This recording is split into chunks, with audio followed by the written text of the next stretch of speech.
Herzlich willkommen zu Tag. A cordial welcome to the second day of the Future of Critic of the Academy of Art and Bundeskunsthalle. I would like to introduce Mrs. Lammert. She is in charge of special projects.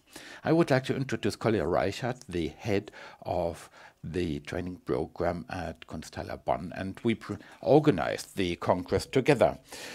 We will again talk about critique, that is, critique in hyperventilation, that is, the situation is now precarious in economic terms, but also because of the circulation of knowledge, of utterances in platform capitalism. The public has been dismissed, and so to speak, it was chucked into the ether as a hologram by new models, and this is a good link to today, the rise. No, we actually put it differently, that is the fall and rise of the critical public. What is criticism? And this question is related to the heritage of enlightenment, which we must analyze time and again. Yesterday we asked about critical infrastructures which aim at political power, that is education and health, and interrelate all these things. Then today we will be talking about political theory and about the interlinks, the connection of the aesthetic and enlightenment.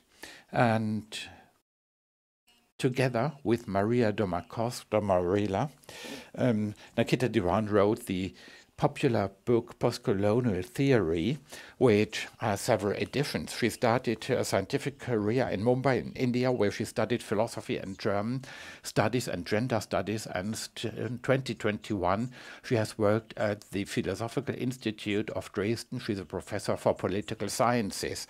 And I will never forget her speech with Andrea Davies and Bivat at the Academy of Arts, Colonial Repercussions in 2018. She is a bridge builder.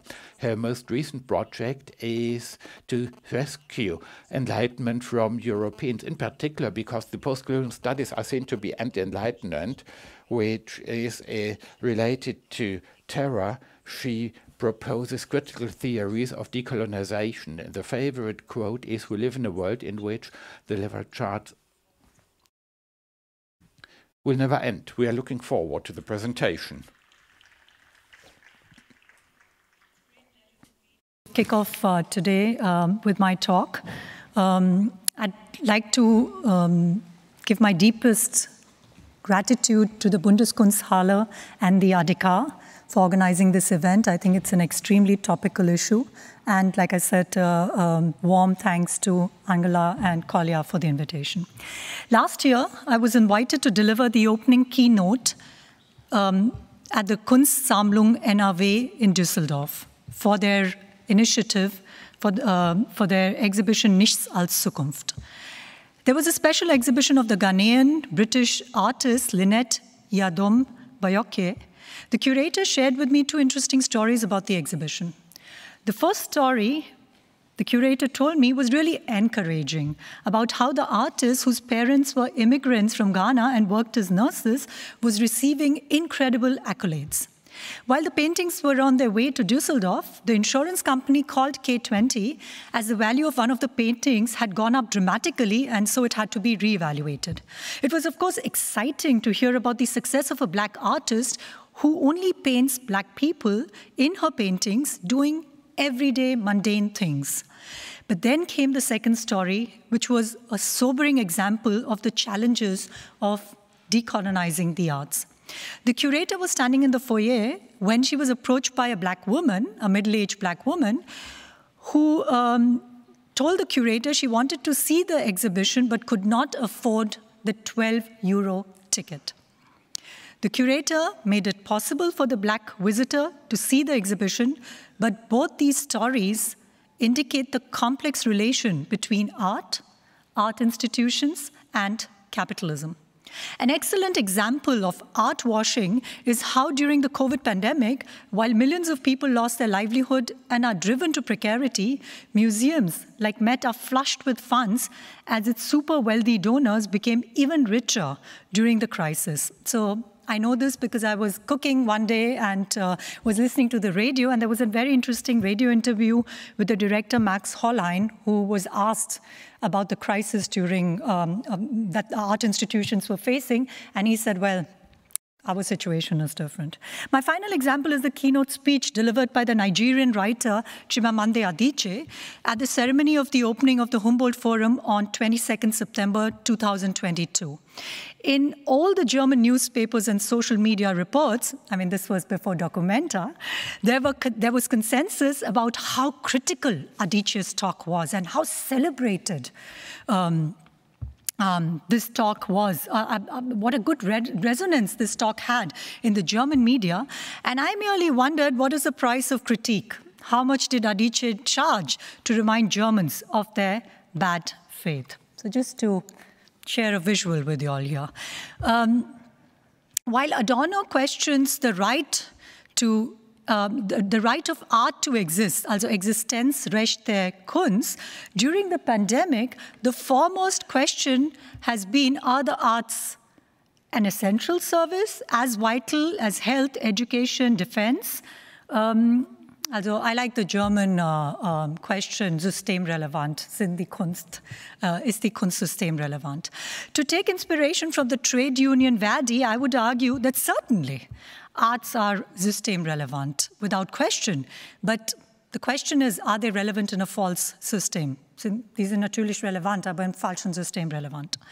Art practices, art institutions are deeply entrenched within structures of capitalism and neocolonialism, and thus in trying to resist hegemonic structures, they inadvertently consolidate these structures. Just a quick reminder, the first public museum opened in 1779, the Fridericianum in Kassel, and it was designed in the spirit of the Enlightenment idea of public sphere. Perhaps this is not that well known that the Landgrave Friedrich II sold soldiers to the British to finance this museum. Many of these soldiers were captured against their will and shipped over to North America to fight against the rebellion for independence in the British colonies. So there's been a lot of talk around the Nazi background of the Documenta, and this colonial background is sometimes kind of disregarded. This begs the question whether artistic practices and art institutions can play an emancipatory role in the face of current conditions of global inequality. Or are brute facts such as pie charts and statistics more accurate and efficient means of consciousness raising about global problems of poverty, war, and suffering? Nietzsche, in The Will to Power, remarks, "We have art in order not to die of the truth," which rejects reducing the complexity of our world to what Adorno and Horkheimer would call instrumental reason. In contrast, no, not in contrast, to supplement Nietzsche's sentiment, I would like to quote Einstein, who says, "Alles, was zählt, kann nicht gezählt werden, und alles, was gezählt werden kann, zählt nicht." In English, everything that can be counted does not necessarily count. Everything that counts cannot necessarily be counted. Or, to quote another interesting take on art, the Black feminist scholar Bell Hooks remarks, "The function of art is to do more than tell like it is to imagine what is possible." In German, die Aufgabe der Kunst ist mehr als zu erzählen, wie Dinge sind, es ist zu zeigen, wie es sein könnte. I love the German Konjunktiv 2, es sein könnte. This holds the promise that radical and militant aesthetic practices can foster transnational ethics by provoking us out of our indifference and irresponsibility. Instead of being overwhelmed by what is in German called empathy fatigue, in German Empathiemüdigkeit, in English empathy fatigue, witnessing the pain of others mediated through aesthetic practices can perhaps nurture global solidarity. In fact, even neurobiologists argue that helping others can release happiness hormones. So doing good for others is good for our own health. It can be argued then that more than familiarizing us with the unfamiliar, critical aesthetic practices, the radicality of critical aesthetic practices lies in defamiliarizing the familiar. They enable a politics of estrangement, foregrounding the opacity, the non-transparency of the obvious and the given. The promise of radical politics of representation, and again, English is such a poor language, we have only one word. In German, you have both Darstellung and Vertretung, so as to facilitate a post-imperial politics. Can artists be the Trägerschicht, agents of decolonization who facilitate, nurture anti-racist, anti-imperialist aesthetic practices? Are they the avant-gardes of decolonization? Although these questions sound very promising, I would focus on the very complex, difficult relation between aesthetics, politics, and ethics. Just to give you another example, in her second novel of the trilogy, Parable of the Talents, Octavia Butler has a 15-year-old black kid as a protagonist who suffers from what Butler calls, if you all are into feminist science fiction, please go and have a look at Octavia Butler's novels. So this 15-year-old young black woman suffers from hyper-empathy syndrome, which is the uncontrollable ability to feel the sensations she witnesses in others, particularly the abundant pain in her world. Now, at some point in the novel, she is gang raped and experiences this unique, singular experience of the violation of her body and at the same time, the pleasure of her rapist. The story is a sobering example of romantic proclamations of globalization, of compassion. In fact, Plato was deeply distrustful of art as dangerous, for in his view, it distorts truth and reality and manipulates emotions. So in Plato's Republic, the artists were banished from the ideal community. This brings to mind the historical role of art in fascist and colonial regimes and Adorno's remark, there can be no poetry after Auschwitz, which alludes to the historic grief and mourning for a disenchanted aesthetics. How could the creators, and this is really a puzzle, how could the creators of such sublime music, art, poetry, and literature commit such horrible crimes against humanity? How could the land of Bach, Goethe, and Kant produce Hitler, Goebbels, and Eichmann? It indicates the failure of the Eurocentric civilizational ideal of Bildung. I'm not talking about Erziehung, I'm not talking about education, I'm talking about the specific German word, Bildung. The promise of art to make the world better and showcase the creative and affirmative aesthetic practices remains controversial. In light of these considerations, we are faced with a conundrum. Should art be committed, useful, and participatory, or autonomous? The wonderful Kantian word, unzweckmäßig, and not be put into service of ethical and political imperatives. Adorno claims that art with a political message is reactionary. More than radical, irrespective of its content, it renders aesthetics a mere function. So Adorno makes to put it in a very shorthand manner, makes a distinction between bad art and good art. And an example of bad art for Adorno is Brecht. The first time I read this as a young student in Mumbai, I almost thought, oh, my German was not right. So according to Adorno, a lack of distance between art and social praxis is anathema, and Adorno famously claimed rather no art than socialist realism. Brecht's art in Adorno's reading only manages to depict reality superficially, thereby failing in his intentions.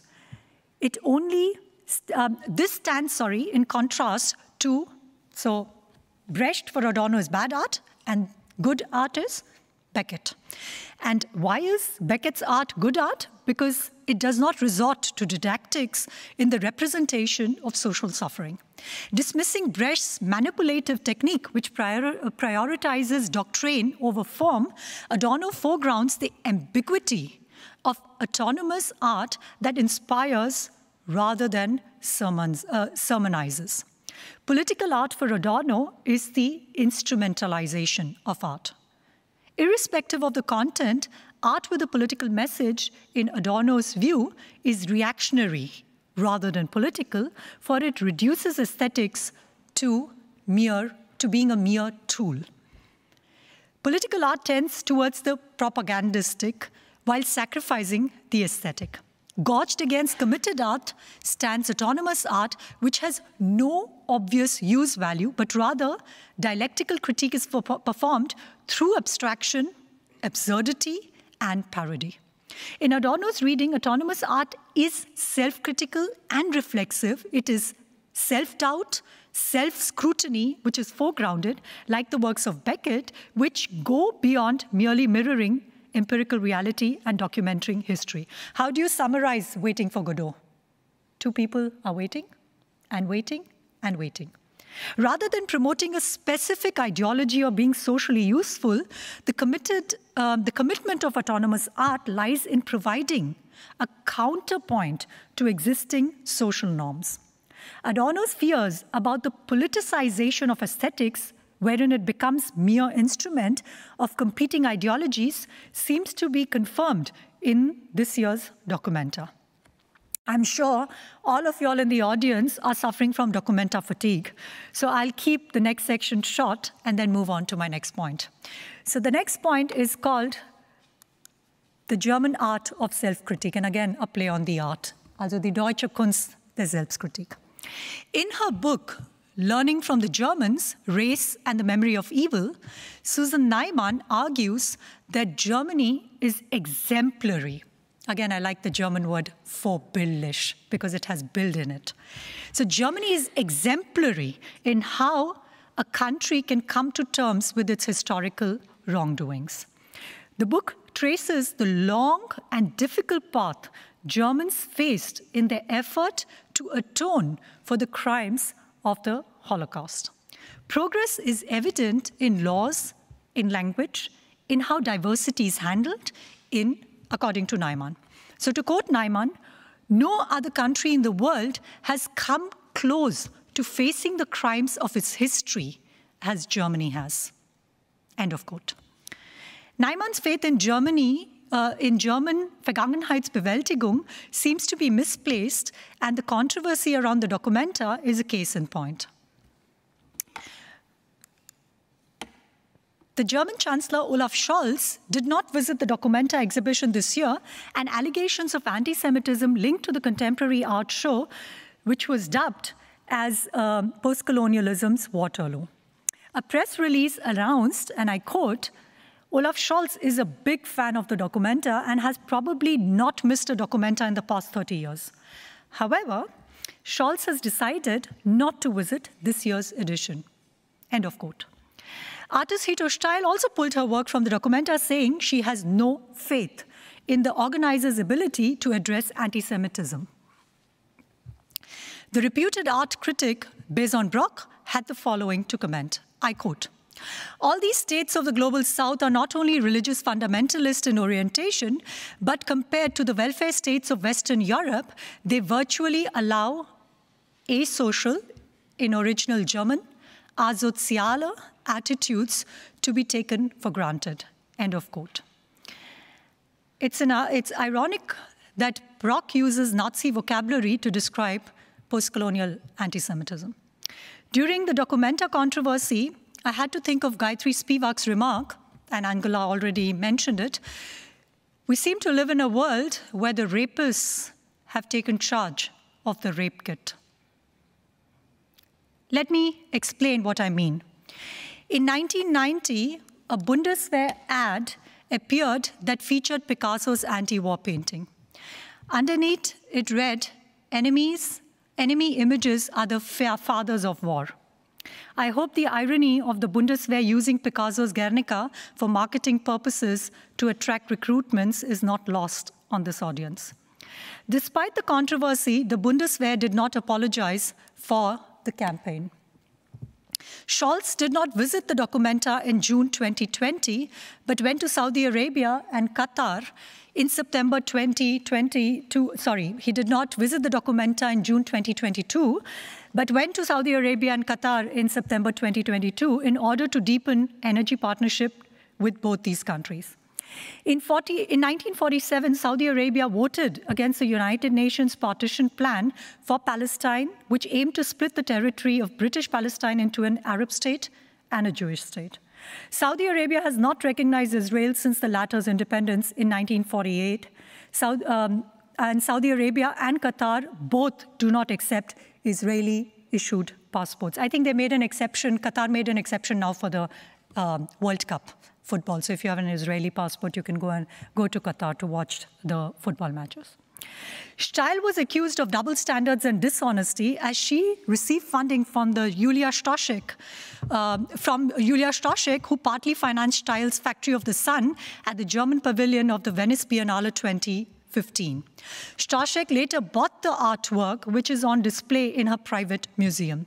For those who might not be familiar with the Julia Stoschek Foundation, Julia Stoschek is the billionaire heiress to a car parts fortune. Stoschek's great-grandfather, the German industrialist Max Brose, was a member of the Nazi Party.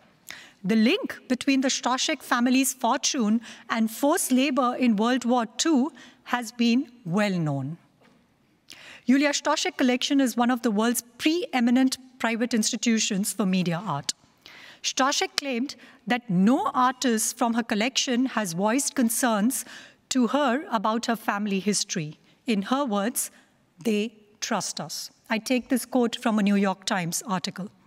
Steil accuses postcolonial studies of ignoring the German context in her text, Kontext ist König außer der Deutsche, and of not adequately engaging with anti-Semitism while at the same time receiving Steil at the same time received funding from the Stoschek Foundation with its dubious past. When I read this, I had to think about Hannah Arendt's words, the problem was not what our enemies did, but what our friends did. End of quote. Unlike Steil, I'm not a German citizen. And coming from the global south, persons like me are automatically guilty until proven innocent, of being ignorant of the German context. Our right to participate in the German public sphere must be proven through our Integrationswilligkeit and our Integrationsfähigkeit. We from the postcolonial world have to prove that we have the requisite qualifications to exercise critique, a birthright you automatically acquire with the German citizenship. The asymmetrical ignorance here is mind-boggling, because artists like Steil can be players in the global art market without ever having lived for a considerable period of time in the global south or learning any of its languages. And yet, this does not disqualify their critical interventions on global issues. For instance, my commitment to fighting anti-Semitism, not only in Germany but globally, does not rest on some misguided or misplaced sense of German identity politics. I did not have to come to Germany to learn about genocidal anti-Semitism from persons with Nazi background. Growing up in India, I had Jewish neighbors, and as a student at Humboldt University, was deeply influenced by the Indian Jewish poet Nissim Ezekiel, a foundational figure in post-colonial India's literary history and father of modern Indian English poetry. Ezekiel belonged to Mumbai's Marathi-speaking Jewish community known as the Ben Israel, and in his writings addressed the experiences of anti-Semitism as an Indian Jew. But at the same time, while most Ben Israel moved to Israel, Ezekiel actively decided to keep India as his homeland. To quote one of his poems, this line is from his poem called The Room, "The door is always open, but I cannot leave." End of quote. I give these examples because a common remark since the Documenta controversy has erupted is, and this is a remark I hear everywhere I go, is, as a German citizen, it is my special responsibility to condemn anti-Semitism. I strongly reject this form of provinciality and draw attention to the astute analysis of the German-Israeli philosopher Omri Böhm, who chastises Jürgen Habermas for his politics. In an interview in 2012, Habermas stated, and I quote, "The present situation and the politics of the Israeli government do require a political kind of evaluation, but this is not the business of a private German citizen of my generation," end of quote.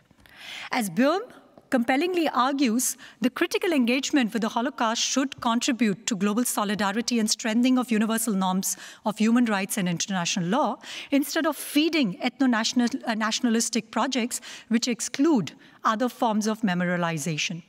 Böhm warns that when the master, and here he's talking about Habermas, of discourse ethics and public intellectual par excellence avoids public exercise of one's reason, Kant told us, Enlightenment ist Ausgang aus der selbstverschuldeten Unmündigkeit, for English speakers, exit from self-incurred tutelage. And when Habermas refuses to take a stance, he is betraying Enlightenment critical tradition of having the courage to think for oneself, which is why I say we need to rescue the Enlightenment from the Europeans. This has far-reaching consequences that goes beyond self-censorship, as it indicates the ultimate test of Enlightenment thinking itself, in face of withdrawal of critical judgment and deliberation in the public sphere. It is not a coincidence that Habermas has been silent. It's not a coincidence because Habermas has also been silent on colonialism and its consequences for critical theory. And I quote from an interview, when he was asked if his theory was relevant for the Third World, Habermas responded, and I quote him, "I'm tempted to say no. I'm aware of the fact that this is Eurocentrically limited view. I would rather pass the question," end of quote. It's been argued that the problems that cannot be solved in politics are now being deflected to the aesthetic and the cultural sphere. So, foreign policy somehow, the problems that arise in foreign policy are now pushed on to the cultural and aesthetic sphere, and Documenta as a case in point. So that Scholz can easily travel to Saudi Arabia and Qatar to pursue energy deals, while in the German feuilletons, artists like Steil discredit post-colonial studies and the Global South for disregarding the German context. I would counter-argue with Antonio Gramsci that there is an important link between foreign policy and the aesthetic sphere, for this is precisely how cultural hegemony is produced. What an important role organic intellectuals play in the production of hegemony.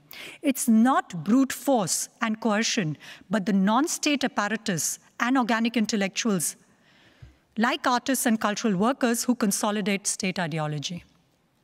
This is not to pit, and just to make a point, just to, politics of location, we are here at the Bundeskunsthalle here. It's a very, very important part of German soft power. We should not forget that. This is now not to pit minorities in Europe against the global South, but unfortunately, the Documenta is a bitter example of the uneasy alliance between the diaspora and the post-colonial world.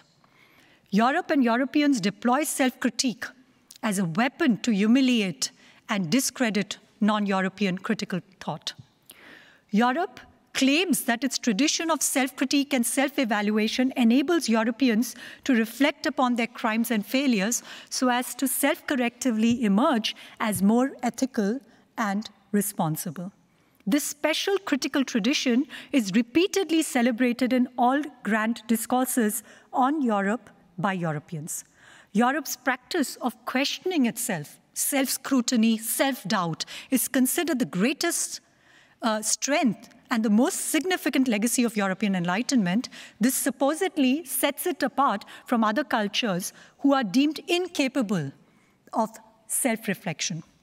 The imperative of relating to oneself in a critical fashion and the ensuing self-improvement is in both thought and action is proclaimed to be singularly and uniquely European.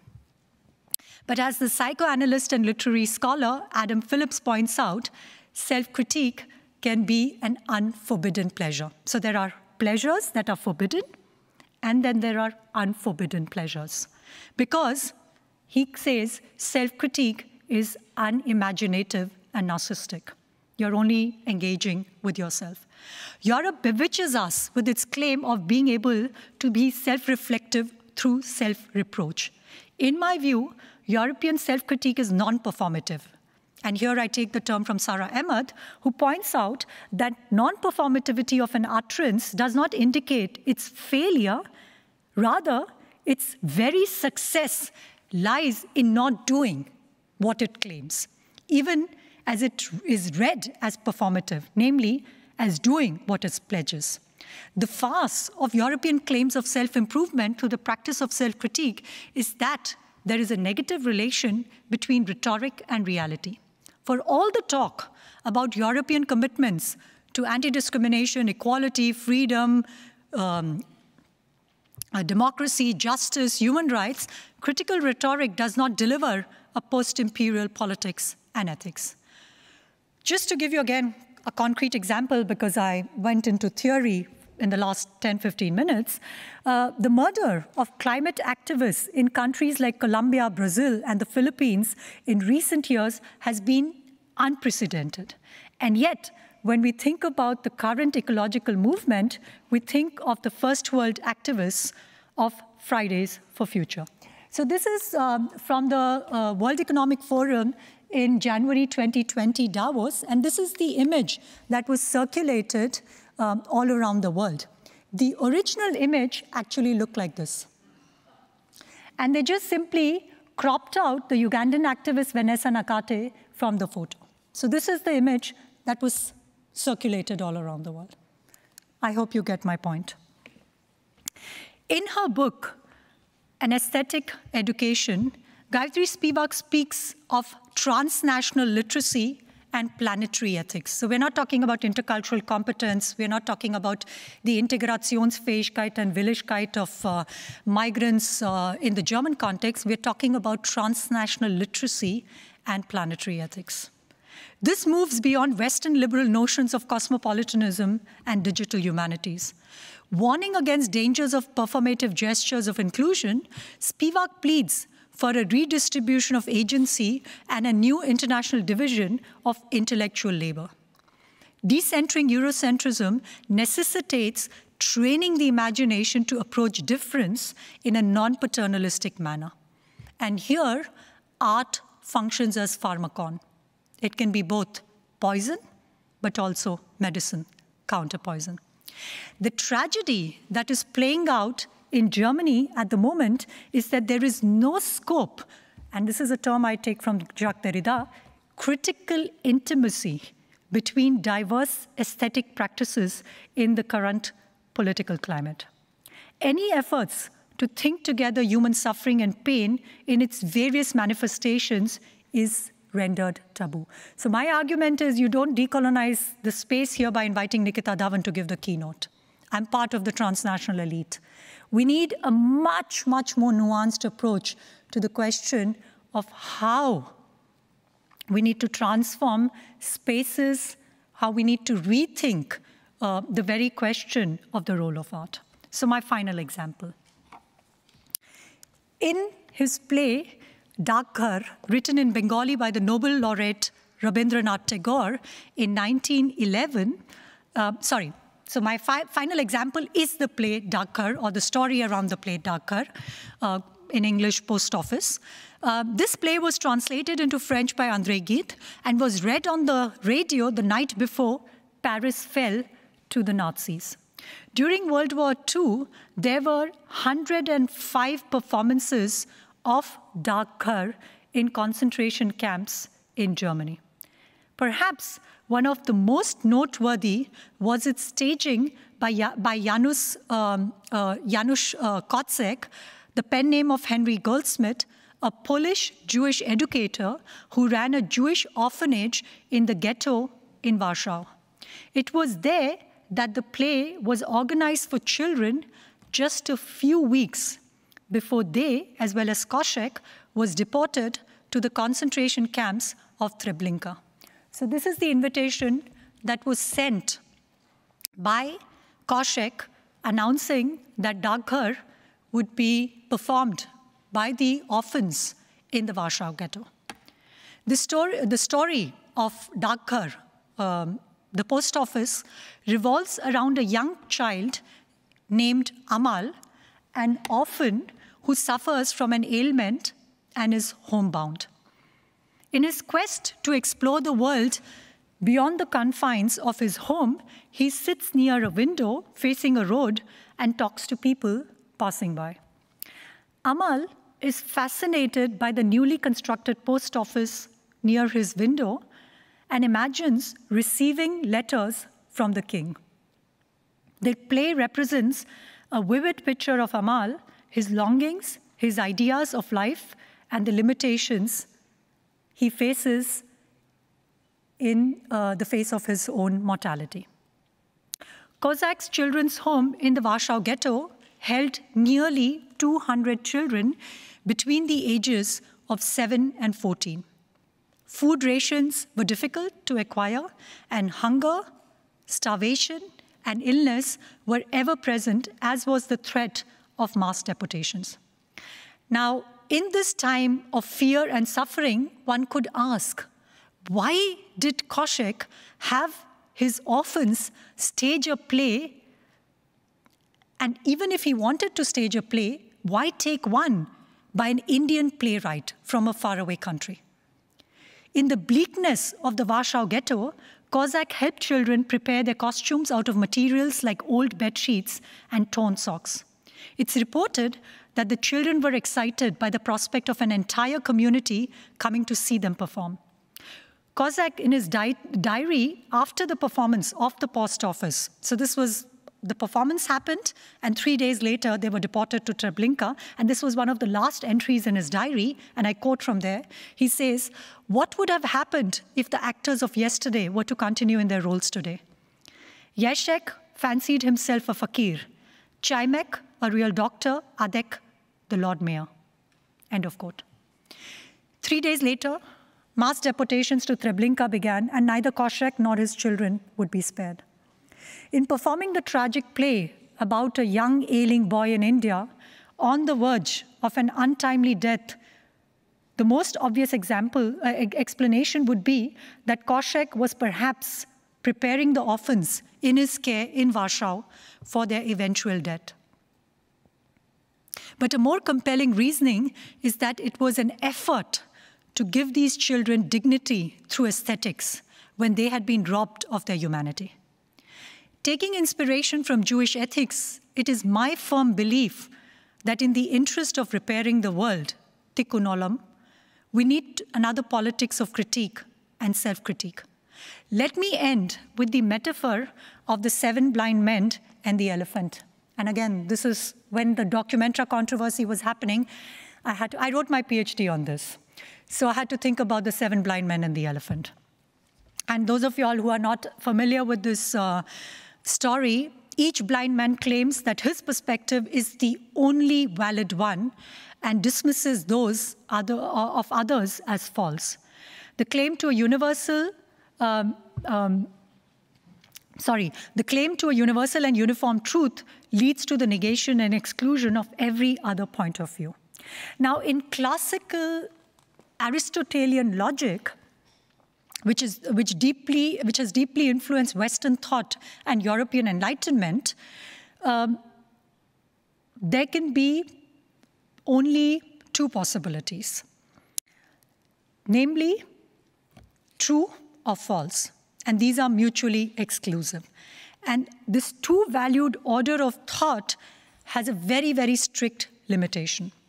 In contrast to Aristotelian binary logic, and this is where the story comes from, there is a theory in heterodox Jain school, this is pre-colonial ancient Indian philosophical tradition, which is called Anekantavada in Sanskrit, and it's very closely linked to the practice of ahimsa, which to translate both the terms into English from Sanskrit. Anekantavada can be translated into non-one-sidedness, and ahimsa can be translated into English as non-violence. Now, according to the Jain theory of non-absolutism or non-one-sidedness, our insights are always partial and never exhaustive. Thus, each of the blind men was partially right, but all were also partially wrong. Instead of one-upmanship or neoliberal claim to free speech, so to end with my understanding of critique, we need to go beyond this idea that my Kant, Marx, Foucault, Derrida, Butler is longer than your Kant, Foucault, Butler, Derrida. And that instead of this one-upmanship or a neoliberal, liberal or neoliberal claim to free speech, we need to recognize the limitations of our own perspectives. And this would safeguard against silencing or excluding of dissenting positions, and to exercise, I mean, it's impossible and yet necessary, exercise a kind of non-exclusionary, non-violent politics of speech. As long as we are able to acknowledge that we might not be right, it might help us from being self-righteous. And then there is the possibility of demonopolization of critique through intellectual modesty and hopefully another politics and ethics of listening. Thank you very much for your attention. And I can see that we have another 15 minutes to go. So I would be very happy to take a couple of questions from the audience. I've been told there are 2 mics here, which the audience members can use to pose your questions. Thank you once again for your attention.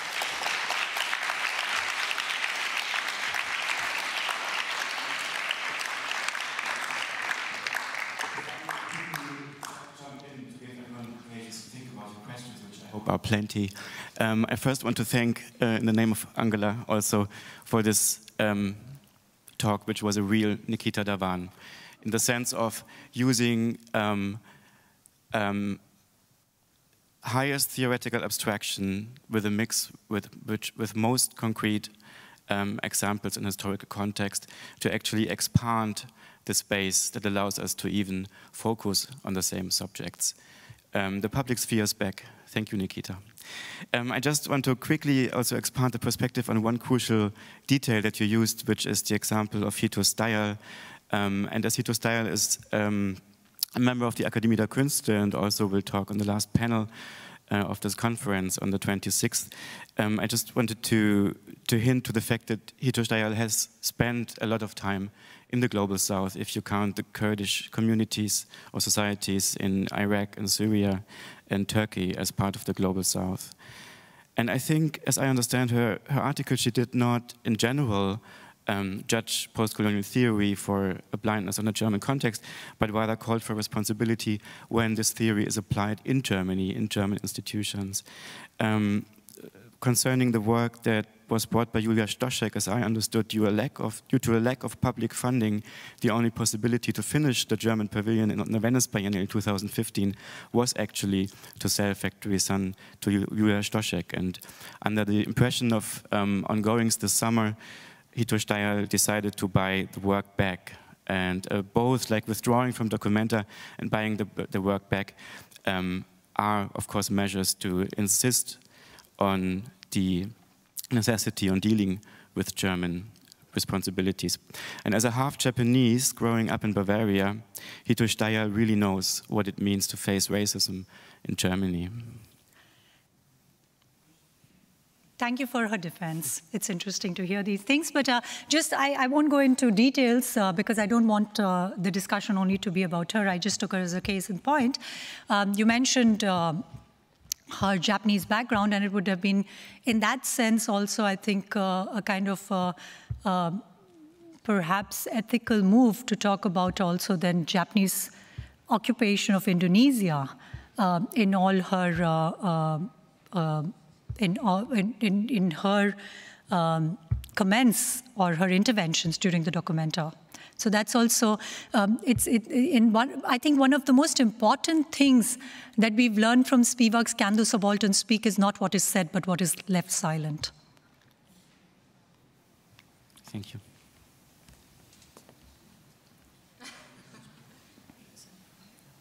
Hinter Ihnen finden Sie ein Mikrofon. There's a microphone behind you. Yes. After that, Gina Carrière. Support what you have been saying. From my research in a completely different area, economics, I learned that results that I got in Germany did not apply in China, for instance. And what I learned by this, by my research, is that we have to be aware exactly what you have been saying, that truth in our culture does not mean that the same applies in cultures in other cultures. And this, I think, is something, as you said, which is really, really important to have in mind, that you don't have a single truth. And when I presented these results at an international conference, I was asked by a researcher from a Western country saying, well, don't you think that people did not understand what you have been, it was an experiment, what they have been doing. And that was one thing, and since it was a video experiment, I knew that they understood. And then somebody from Japan came and said, this is exactly how we are thinking in our culture. And I think this was for me so important to see, to have this self-critique, or at least admit that truth is not a single, is not single in the world. Thank you. Thank you so much. I mean, it's a huge debate in political theory, in philosophy, but also in other disciplines about, you know, what do we do with universal norms like human rights, justice, democracy, if we kind of start questioning the universal validity of these norms. The danger is that you fall into some kind of cultural relativism. This is also, for example, Habermas's critique of Adorno's and Horkheimer's dialectics of enlightenment. The accusation is that there will be a form of normative nihilism if you kind of fall into what Habermas calls the trap of, cultural relativism of plurality. And my counter-argument to this is that we need to circumvent this juxtapositioning of universalism on the one hand and particularism on the other hand by being very sensitive to the historical and linguistic context in which these concepts emerged. The colleague earlier, just pointed out that somebody, the person we were talking about, has also lived in the Global South. Now, my counter-argument here is that what is mostly happening, whether we're talking about aid workers or we're talking about cultural workers or artists or intellectuals, we're constantly parachuting from one context to the other. So wherever, we are conflict junkies, We're in Iran today and we are tomorrow in Brazil, and this also has partly to do with the digitalization of the public sphere. And I think one kind of antidote to this kind of, very banal juxtapositioning of universalism versus cultural relativism is learning other kinds of languages, non-European languages. Anybody who's ever learned another language knows what a painstaking process it is to learn other words. Yeah, I mean, and that would be my response to this critique or this anxiety of what do we do with the universal validity of norms of human rights, justice, democracy, because the moment you learn another language, you take yourself the trouble to learn also concepts in other languages. and what that means. I am very, very careful not to present Indian philosophical concepts in these kinds of audiences, because the audiences, you know, halfway to nirvana when I use a Sanskrit term. Yeah, they all get into an esoteric sphere when you talk about ahimsa and anekantavada. And the problem is, how do you present non-European concepts without them being orientalized, without exoticizing? I mean, if I stood here in a salwar kameez with a bindi and talked about ahimsa, all of y'all would get a spiritual orgasm here. So, you know, when people tell me, oh, this person knows the context, this person was here and this person was there, learn the language. See what it does to you, how long it takes to learn another language, to get into, and this is not my original argument. It's a very, very strong argument made by people who are talking about transnational ethics. You want to show solidarity with women who are protesting in Iran? Learn Farsi. Don't click on Twitter and say like. Spend the next 20 years in communicating with people there. Learn what their anxieties are, what their aspirations are, what their utopias are, and then we'll talk about transnational ethics. Sorry, I didn't mean to get. I feel very strongly about this, because the problem that I think we are facing right now, and I know Heidegger is a deeply, deeply problematic thinker to quote in this context, is there's a lot of Gerede. The problem is that speech and words and categories have been completely, they've been purged of their efficaciousness. We throw words around when we use words like solidarity and talk about alliance building. And I think that sometimes we need to practice not only another ethics of listening, but another politics of also silence, so that the words may once again be reclaimed. But I wanted to give the audience a chance to pose more questions and not give you another talk.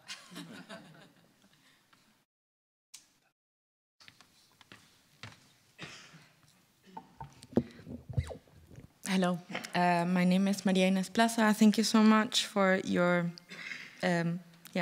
brilliant intervention today. I have a question that it's very hard for me to formulate, so I'll try my best, since as an editor of a multi-language, polyglot newspaper called Arts of the Working Class, I saw myself this week with a woman, Saye Azarpana, who was infuriated about the edits that we did in English, because the translations from voice messages in Farsi and text paragraphs in Persian, like the slight differences, were translated in a way that it was already containing certain biases that wouldn't allow to transmit not only the anger, but the anger well argumented against certain kind of cultural actors living in New York, pretending to silence their role also in supporting the Iranian Revolution. But we're caught here in having a conversation in English and German language, and we are listening to, let's say, standard candles in thinking, also specifically Western thinking. As you said, you are limiting the references for us. But I'm wondering what you mean also in this Aristotelian binary logic as impossibility and necessity of understanding that there is something more beyond the neoliberal claim of free speech. What is that impossibility, and what is that necessity exactly?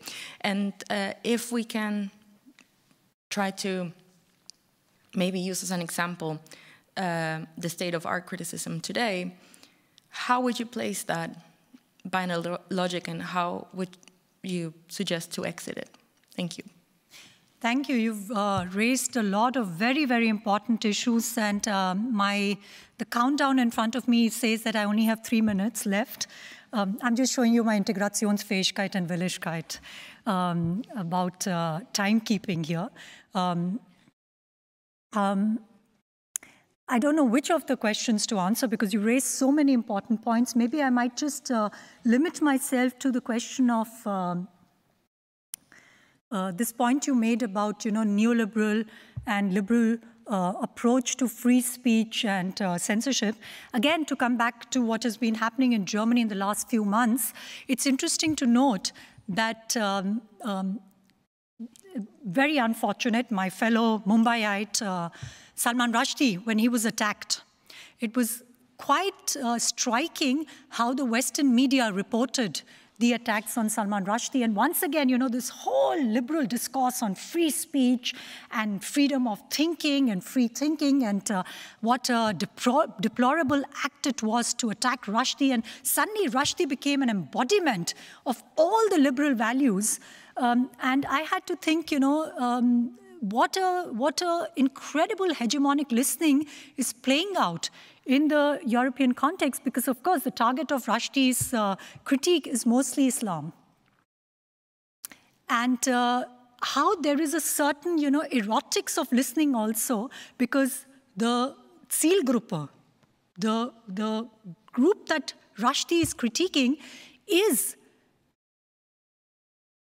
that Europe has a lot of, pleasure, takes a lot of pleasure in proclaiming, on the one hand, being protectors and promoters of free speech, and at the same time, I don't need to, again, go into detail about what is happening in Germany, in France, in Europe right now, in the name of also hate speech, and in the name of what kinds of hate speech, what acts of hate speech are being regulated and what are not being regulated. Look at the discussions around Twitter, and how when Elon Musk is the one who promises that he's the biggest promoter and protector of free speech, one already questions liberal commitments to free speech. And again, because the whole panel is supposed to be about counter-public spheres, public spheres and counter-public spheres, what is very conveniently erased